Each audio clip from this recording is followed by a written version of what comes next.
గ్రంథ రూపంలో డాక్టర్ మల్లాది కృష్ణానంద్ గారు పొందుపరిచారు. అదే త్వమేవ శరణం.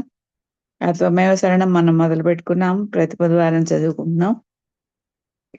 గత వారం 28వ టాపిక్ చదివారు, మై ఖుదాహూ అనే టాపిక్. ఈరోజు మనం ఎలక్షన్లలో సర్దార్ అమర్ సింగ్ సైగల్, ఆయన ఒక రాజకీయ నాయకుడు కాబట్టి ఎలక్షన్లో ఆయన ఏం చేశారు ఏంటనే దానికి సంబంధించి ఈ టాపిక్ లో ఉంది. అది మనం ఇప్పుడు చదువుకుందాం. 1960లో పార్లమెంటుకు సాధారణ ఎన్నికలు వచ్చాయి. సర్దార్ అమర్ సింగ్ సైగల్ పార్లమెంట్ సభ్యునిగా బిలాస్పూర్ నియోజకవర్గం నుండి కాంగ్రెస్ పార్టీ తరపున పోటీలో ఉన్నాడు. అమర్ సింగ్ సైగల్కు ఈ ఎన్నికల పోటీలో నిలబడాలని సుతరాము ఇష్టం లేదు. ఈ విషయాన్ని బాబాతో స్పష్టంగా చెప్పాడు. ఇకపై తన శేష జీవితమంతా బాబా సేవకు అంకితం అవ్వాలన్నది తన కోరిక అన్నాడు.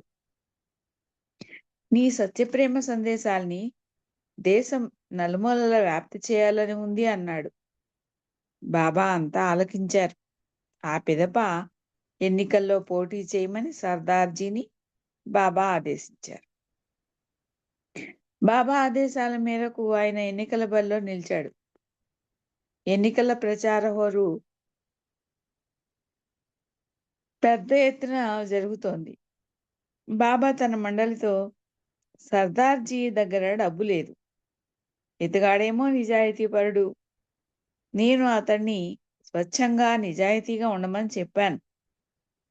అతను నిజాయితీగా ఉండగలిగితేనే పార్లమెంట్ సభ్యునిగా ఉండమన్నాను.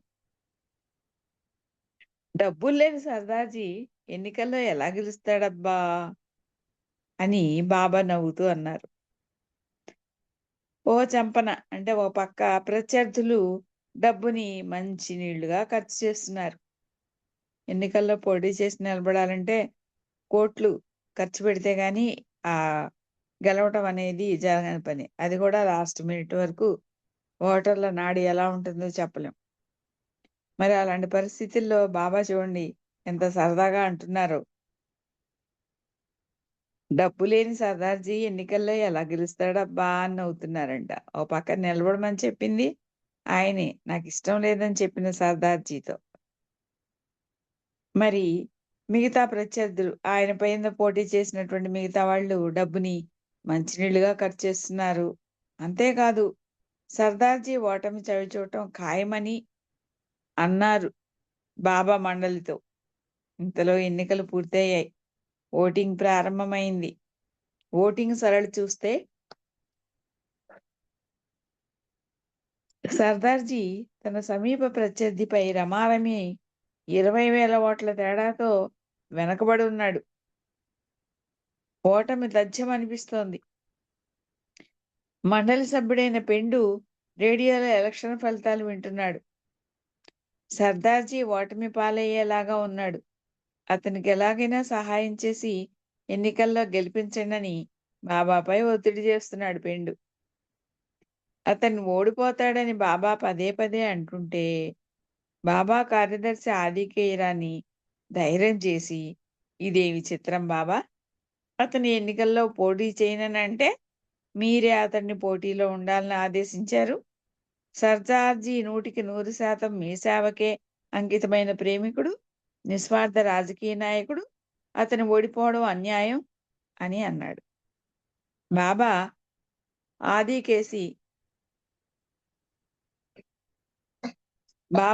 ఆదికేసి కిరీగాన్ని చూశారు. ఆ సమయంలోనే బాబా సర్దార్జీకి టెలిగ్రామ్ పంపారు.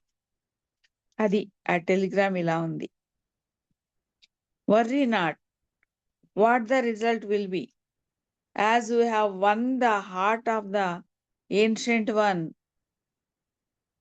in whose hands rests the rise and fall of human empires అని స్వయంగా బాబా ధైర్యమైనటువంటి మాటలతో కూడిన టెలిగ్రామ్ ని పంపించారు.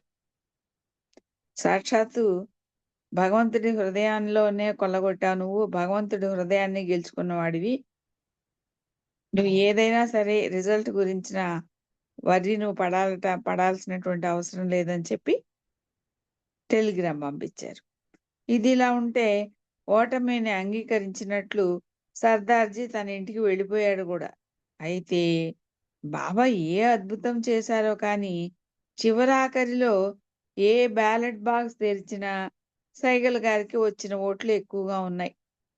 సర్దార్ అమర్ సింగ్ సైగల్ పార్లమెంట్ సభ్యునిగా తన ప్రత్యర్థిపై 3456 ఓట్ల ఆధిక్యతతో గెలిచినట్లు స్థానిక ఎన్నికల అధికారి ప్రకటించారని సర్దార్జీ సమకాలీనుడు అప్పుడు శ్రీ వాడ్రేవు రామారావు గారు ఒక సందర్భంలో హైదరాబాద్కి వచ్చినప్పుడు ఈ సంఘటనకు తాను ప్రత్యక్ష సాక్షిని అని చెప్పారు.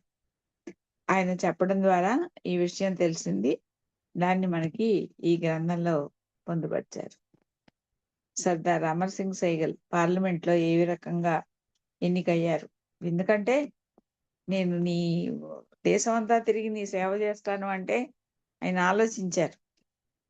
ఒక పార్లమెంట్ సభ్యునిగా గెలిచి కూడా అటువంటి సేవ చేయటానికి ఆయన్ని మలుచుకునే ఇది ఉంది కాబట్టి మరి ఆ తర్వాత చాలా కార్యక్రమాలకి ఆ పార్లమెంటు హోదాలో ఉన్నాడు కాబట్టి ఆయన్ని ఉపయోగించుకోవడం అనేది తన కార్యక్రమానికి తన ఆంతరంగిక భౌతిక కార్యక్రమాలకి ఉపయోగించుకోవడం అనేది జరుగుతుందన్నమాట. అందుకని ఆయనకి ఏం జరుగుతుందో తెలుసు, సర్వజ్ఞుడు. ఆయనకి తెలియదంటూ ఏమీ లేదు. పోటీ చేయమని అన్నారు అంటే పైగా ఓడిపోతావని అంటున్నారు ఒక పక్కన. పైగా మరి ఆయన కూడా అధికైరాని అంటున్నారు. నువ్వే కదా పోటీ చేయమన్నావు, ఆయన వద్దంటే ఇప్పుడేంటి ఓడిపోతాడంటావు. ఆయన ఓడిపోయేటట్టున్నాడు. చివరాఖరిలో అయితే ఇంక నేను ఓడిపోయినట్టే అని కండువా భుజాన్నేసుకొని వెళ్ళిపోవడం కూడా జరిగింది. అలాంటి పరిస్థితుల్లో చివర బ్యాలెట్ బాక్సులన్నీ కూడా ఆయనకే అనుకూలంగా రావటం అనేది ఇదంతా బాబా నిర్ణయించినటువంటి విధి నిర్ణయం. ఆయన నిర్ణయించిన ప్రకారం జరిగినటువంటిది అనేది అక్కడ మనకందరికీ అర్థమవుతుంది. ఆయన ఇచ్చలేనిదే ఏది జరగదు అనేది అర్థమవుతుంది. తర్వాత చాప్టర్ ఏంటంటే నేను మీ తండ్రిని తల్లిని కూడా నేనే. నేను మీ తండ్రిని మీ తల్లిని కూడా నేనే. నాలోనే మీ తల్లి తండ్రి ఇద్దరు ఉన్నారని బాబా పలుమార్లు తన సందేశంలో ప్రవచించారు. భగవంతుడు ఒక్కడే, అతనిలోనే తల్లి తండ్రి ఇద్దరు ఉన్నారు. భగవంతుడు అందరిలో అన్నింటా ఉన్నాడు. వీటన్నింటికి ఆవల కూడా దేవుడు ఉన్నాడు. మనం అదే కదా ప్రేయర్ చేస్తాం. భగవంతునికి ఆవల ఉన్న భగవంతుడుగానే కాకుండా ఏకకాలంలో తల్లి తండ్రిగా ఉన్నాడని బాబా చాలా స్పష్టంగా చెప్పారు. ప్రాపంచికంగా ఉన్న తల్లిదండ్రుల గురించి మాట్లాడుకుందాం అంటూ బాబా ఇలా అన్నారు. ఒక దంపతులకి 7 సంతానం ఉన్నారనుకుందాం. వారిలో 6 కొడుకులు చురుకైన వారు, ఆరోగ్యవంతులు. 7వ వారు కడపటివాడు, ఆరోగ్యం సరిగా లేక మందమతి, దివ్యాంగుడు కూడా. అయితే తండ్రి తన 6 తెలివైన కొడుకుల్ని అమితంగా ప్రేమిస్తాడు. కానీ దివ్యాంగుడిపై అతనికి తల్లికి ఉన్నంత ప్రేమ తండ్రికి ఉండదు. అదే తల్లికి తన 7వ కుమారుడిపైనే తన దృష్టంతా కేంద్రీకరిస్తుంది. మిగిలిన 6 కంటే వికలాంగుడైన 7వ వాడినే ఆమె అమితంగా ప్రేమిస్తోంది. ఇది లోక సహజం. భగవంతునిలో తల్లి తండ్రి ఇద్దరు ఉన్నారు. భగవంతునికి ఆవల ఉన్న దేవుని కుమారుడే అవతారుడు. ప్రతి యుగంలోనూ అవతారుడు పురుషుడిగానే జన్మిస్తాడని బాబా హెచ్చరించారు. సద్గురువులు పురుషులు గాని స్త్రీలు గాని ఉండొచ్చు గాని అవతారుడు మాత్రం ఇప్పటి వరకు ఎప్పుడూ కూడా పురుష రూపంలోనే ఈ భూమి మీద అవతరించడం అనేది జరిగింది. ప్రతి యుగంలోనూ అదే చెప్తున్నారు బాబా. అవతారుడు పురుషుడిగానే జన్మిస్తాడు. ఇప్పటి వరకు భగవంతునికి ఆవలో ఉన్న దేవుడు తల్లిగా పాత్ర పోషించిన సందర్భం లేదు. ఇదే సమయంలో ఈ అవతార కాలంలో నేను ఈ రూపంలో శారీరకంగా వికలాంగుణ్ణి. 1952లో అమెరికాలో జరిగిన ఘోర కారు ప్రమాదంలో నా ఎడమ భాగం తల నుండి పాదం వరకు తీవ్రంగా గాయాలయ్యాయి. తిరిగి 1956లో సతారాలో జరిగిన కారు ప్రమాదంలో నా శరీరంలోకి కుడి భాగం మొత్తానికి గాయాలయ్యాయి. నేను కల్లా కపటం ఎరుగని బోళావాడిని. ఆ విధంగా నా దేవుని తల్లికి నేను ప్రియమైన కుమారుడిని. చివరిగా నేను చెప్పేదేమంటే, ఈ అవతార కాలంలో నేను తల్లిగా, తండ్రిగా ఈ 2 పాత్రలు నాలోనే ఇమిడి ఉన్నాయని బాబా తన సందేశంలో పేర్కొన్నారు. సిబి పర్థం రాసిన 'ది గాడ్ మ్యాన్' గ్రంథంలో పేజ్ నంబర్ 313లో బాబా వారిచ్చిన సందేశాన్ని ఉటంకించారు. అది బాబా ప్రేమికులందరికీ అనుభవపూర్వకమే. మెహరే తల్లి, తండ్రి, సకుడు, ప్రియతముడు అంటూ ఎలుగెత్తి కీర్తిస్తున్న ప్రేమికులందరూ ధన్యచరితులే అని చెప్తున్నారు. తర్వాత మరొక చాప్టర్ ఏంటంటే, బాబా వారి సందేశంతో కూడిన కథాంశం.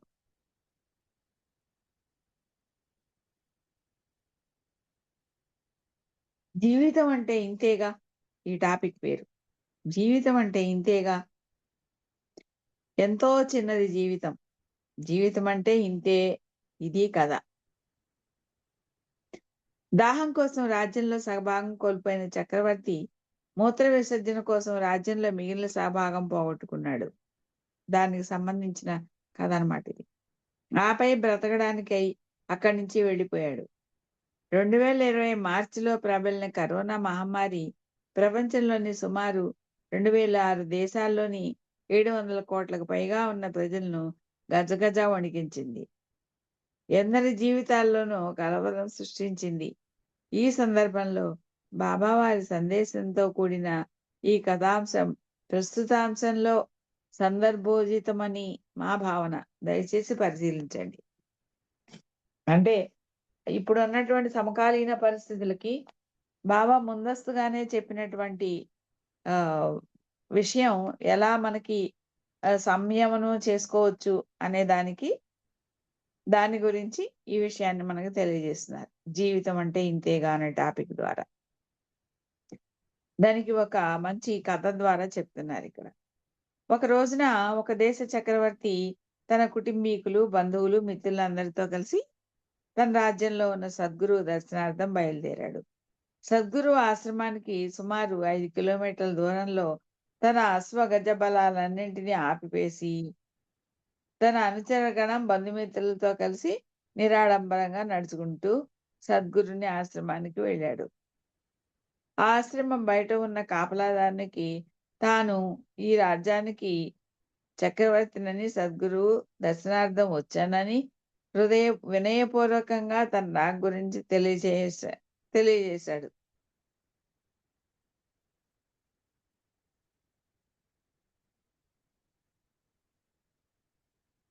సద్గురువు నుంచి పిలుపు వచ్చే వరకు ఆశ్రమం బయటనే చక్రవర్తి, ఆయన బృందం వేచి ఉన్నారు.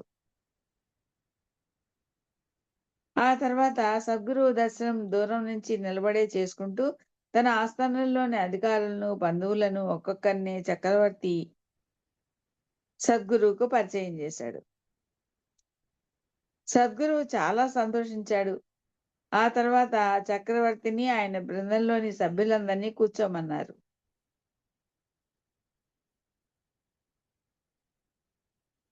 సద్గురువు కుశల ప్రశ్నలు అడిగాడు. చక్రవర్తికి ఎంతమంది భార్యలు ఉన్నారు? పిల్లలు ఎంతమంది? కడపటి యుద్ధం ఎప్పుడు చేశాడు? రాజ్యంలో ఆర్థిక పరిస్థితి ఎలా ఉంది? తన దగ్గరకు వచ్చేటప్పుడు ప్రయాణం సుఖంగా సాగిందా అని సద్గురువు వాకప్ చేశాడు. చక్రవర్తి కూడా చాలా వినయంగా, వినమ్రతతో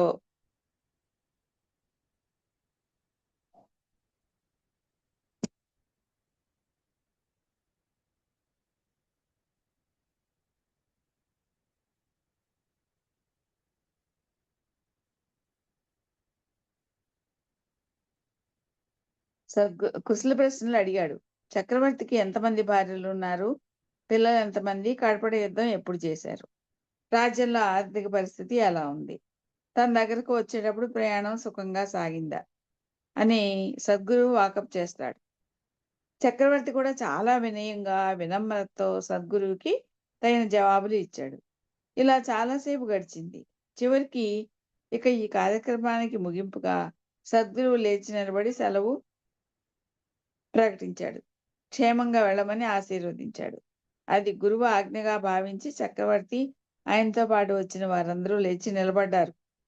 చక్రవర్తి వెళ్ళబోయే ముందు సద్గురువుకు రెండు చేతులు జోడించి తమరి సందేశ వాక్కులు అంటూ ఏదైనా సద్గురువు సందేశం ఇప్పించమని చక్రవర్తి వేడుకున్నాడు. ఓ, నా సందేశం కావాలా అని సద్గురువు నవ్వుతూ, నాకు గుర్తున్న ఒక కథ చెప్తాను, శ్రద్ధగా ఆలకించమని చక్రవర్తి బృందంతో అన్నాడు. నీవు మంచి వేటగాడివనుకుంటాను అని సద్గురువు చక్రవర్తిని ప్రశ్నించాడు. అవును, వేట నాకు ఆరో ప్రాణం అని చక్రవర్తి జవాబిచ్చాడు. నేను చెప్పబోయే కథ కూడా ఒక మంచి వేటగాడైన ఒకానొక చక్రవర్తి గురించే అని సద్గురువు కథ చెప్పడం ప్రారంభించాడు.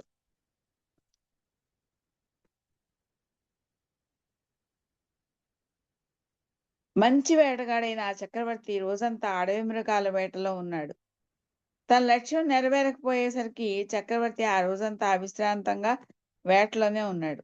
అలా అడవిలో వేటాడుతూ వేటాడుతూ చక్రవర్తి తన సైన్యాన్ని విడిచి సుదూరంగా అడవిలో దారి తప్పి ఎక్కడికో వెళ్ళిపోయాడు.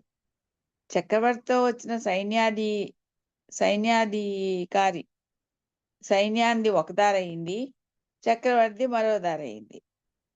ఎడారి లాంటి ప్రాంతంలో చక్రవర్తి ఒంటరివాడైపోయాడు. తాను లక్ష్యంగా పెట్టుకున్న మృగం చేజారిపోయింది. చక్రవర్తి బాగా అలసిపోయాడు. తానెక్కడ ఉన్నాడో కూడా అతనికి తెలియని పరిస్థితి.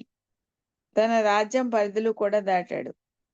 ఎందుకంటే సర్వోన్నతుడు, సర్వజ్ఞుడైనటువంటి అవతారుడికే ఏది మంచి, ఏది చెడు, ఎవరు ఏమిటి, ఎవరు ఏ లక్షణాలతో ఉంటారు అనేవన్నీ తెలుస్తాయి.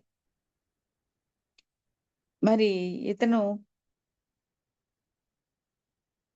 ఈ చక్రవర్తి గారు సామాన్యమైనటువంటి వాడే కాబట్టి, ఒక రాజ్యానికి రాజే చక్రవర్తి అయినప్పటికీ మరి ఆయన ఎలా తెలుసుకోగలడు? తెలుసుకోలేడు కదా! జరిగేది ఏంటి అనేది తెలుసుకోలేడు కదా! మరి అడవిలో వెళ్ళారు. వేటాడటం ఆయనకి ఇష్టం కాబట్టి అతనితో పాటు వచ్చిన సైన్యం ఒకవైపు, ఈయనది ఒకవైపు అయిపోయింది. చివరికి చక్రవర్తి ఒంటరిగా మిగిలిపోయాడు. తాను లక్ష్యంగా పెట్టుకున్న మృగం చేజారిపోయింది. అంటే ఒక మృగాన్ని వేటాడుతూ వేటాడుతూ అంత దూరం వచ్చేసాడనమాట. చక్రవర్తి బాగా అలసిపోయాడు. తానెక్కడ ఉన్నాడో కూడా అతనికి తెలియని పరిస్థితి. తన రాజ్యం పరిధులు కూడా దాటాడు. దప్పికతో, అలసటతో చక్రవర్తి నేల కొరిగాడు. చాలా కష్టంతో మూలుగుతూ నేలపై ప్రాకుతున్నాడు. ఇలా ఉన్నప్పుడు దూరంగా మంచినీళ్ల కొలను ఉన్నట్టు చక్రవర్తి కనబడింది. తీరా అక్కడికి నేలపై ప్రాగుతూ ఎంతో శ్రమపడి వెళ్ళాక అది కేవలం ఎండమావని తెలిసింది. ఎండమావి అంటే నీళ్లు ఉన్నాయని భ్రమింపజేస్తుంది, కానీ నీళ్లు ఉండవు అందులో. ఆ క్షణంలో చక్రవర్తి బాగా అలసిపోయాడు. దప్పికతో బాధగా ఉన్నాడు. ఇక ఏమాత్రం ముందుకి సాగలేని స్థితిలో ఉన్నాడు. ఏ క్షణంలో అయినా ప్రాణం వదిలేసే పరిస్థితి అది. ఇదిగో ఆ సమయంలో ఒక కుండ నిండా చల్లని నీళ్లు తీసుకొని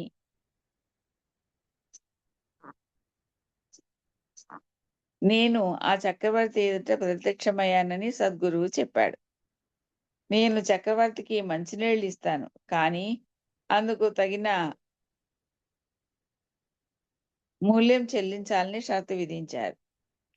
నేను ఈ రాజ్యానికి చక్రవర్తిని. మీరు మంచినీళ్లకు వెల ఎంత చెల్లించటం అంటే అంత చెల్లిస్తాను అని మూలుగుతూ చక్రవర్తి జవాబిచ్చాడు, తప్పించుకోవాలని. ఆ మూల్యం చెల్లించడం ఇష్టం లేదు ఆయనకి. డబ్బులు కట్టడం ఇష్టం లేదు. ఓ అలాగా, నీ రాజ్యంలో సగభాగం ఇవ్వాలని నేను షరతు విధించాను. రాజ్యంలో సగభాగమా అని చక్రవర్తి అడిగాడు. అలాగే మంచినీళ్లు త్రాగిన చక్రవర్తి బలం పుంజుకున్నాడు. నేను అతని దగ్గరే వేచి ఉన్నాను. ఆ తర్వాత తను ఎక్కడ ఉన్నాడో, తన రాజ్యానికి ఎలా చేరుకోవాలని నన్ను అడిగితే అందుకు కొన్ని కొండ గుర్తులు చెప్పానని సద్గురువు చెప్పాడు. మంచినీళ్లు తృప్తిగా తాగిన చక్రవర్తి చాలా బలంగా, చురుగ్గా ఉన్నాడు. వేగంగా నడుచుకుంటూ ముందుకు సాగిపోతున్నాడు. అయితే కొంతసేపయ్యేసరికి చక్రవర్తికి మూత్ర విసర్జన చేయాల్సొచ్చింది. కానీ అది చాలా కష్టమవుతుంది. ప్రస్తుతానికి ఓపికగానే ఉండడంతో చక్రవర్తి తన నడక కొనసాగించాడు. మళ్ళీ కొద్దిసేపటికే మూత్ర విసర్జన ఆవశ్యకత ఎక్కువవుతుంది. ఈ పాటికి తన రాజ్యంలో ప్రవేశించినట్టు చక్రవర్తి గుర్తించి చాలా సంతోషించాడు. కానీ మూత్ర విసర్జన అవసరం ఇంత క్రితం కంటే ఎక్కువైపోతోంది. కడుపు నొప్పి తట్టుకోలేకపోతున్నాడు. దేహంలో విష పదార్థాలు తలెత్తుతున్నాయి. దిక్కుతోచని స్థితిలో అగమ్యగోచరంగా ఉంటుంది అతనికి. మనస్సుకు ఏమీ పాలుపోలేదు. ఆ నొప్పి తట్టుకోవడం కంటే మరణమే మేలని చక్రవర్తి భావిస్తాడు. ఇదిగో ఆ సమయంలో తిరిగి అతని ఎదుట నేను ప్రత్యక్షమయ్యానని సద్గురువు చెప్తాడు. నీ బాధ ఏమిటి అని చక్రవర్తిని ప్రశ్నించాను. నన్ను చూడగానే పరమానంద భరితుడైన చక్రవర్తి మూత్ర విసర్జన చేయలేకపోతున్నాను, విపరీతమైన నొప్పితో బాధపడుతున్నానని సమాధానం ఇచ్చాడు. అంతేనా? అందుకు నా దగ్గర మంచి మందు ఉందన్నాను. అయ్యా, దయచేసి ఆ మందు ఏమిటో వెంటనే నాకు ఇప్పించండి. మీరేమి అడిగితే దాన్ని తక్షణం మేము ముందుంచుతానని చక్రవర్తి ఆ సద్గురుతో ప్రాధేయపడతాడు. ముందుగా నాకు ఆ నొప్పి తగ్గించే మార్గం చూపండి అంటాడు ఈ అబ్బాయి. నీ రాజ్యంలో మిగిలిన సగభాగం నాకు చెల్లించాలి అని కఠిన షరతు విధించాను. అలాగే తీసేసుకోండి, కానీ నా ప్రాణం రక్షించండి అంటాడు చక్రవర్తి. నా సర్వస్వం మీరు తీసేసుకోండి అంటాడు. నాకు ప్రాణదానం చేయండి అని వేడుకుంటాడా చక్రవర్తి. నేను అతను పడే బాధ నుంచి తప్పించాను అని సద్గురు తన కథ ముగించాడు. ఇది కథ. దాహం కోసం రాజ్యంలో సగభాగం కోల్పోయిన చక్రవర్తి మూత్ర విసర్జన కోసం రాజ్యంలో మిగిలిన సగభాగం పోగొట్టుకున్నాడు. ఆపై బ్రతకడానికై అక్కడి నుంచి వెళ్ళిపోయాడు. ఈ కథ చెప్పిన సద్గురు అయిపోయిందండి. చక్రవర్తి కేసు చూస్తూ ఇదే నేను నీకిచ్చే సందేశం అన్నాడు. నీతితో నిజాయితీతో నీ విధులు నీవు నిర్వర్తించు. అదే సమయంలో నీ రాజ్యంలో సగభాగం విలువ నీ దేహంలో ఉన్న నీటితో సమానం. మిగిలిన సగరాజ్య భాగం నీ దేహం నుంచి విసర్జించే నీటితో సమానం అని సద్గురువు తన సందేశాన్ని చక్రవర్తికి ఇచ్చాడు. జీవితం అంటే ఇంతేగా అని బాబా చెప్పకనే స్పష్టం చేశారు. అవతార్ మెహర్ బాబాకి జై. జై మెహర్ బాబా శర్మ గారు. చాప్టర్ కంటిన్యూ చేద్దాం. జై మెహర్ బాబా అండి. త్వమేవ శరణంలోని విషయాలను చక్కగా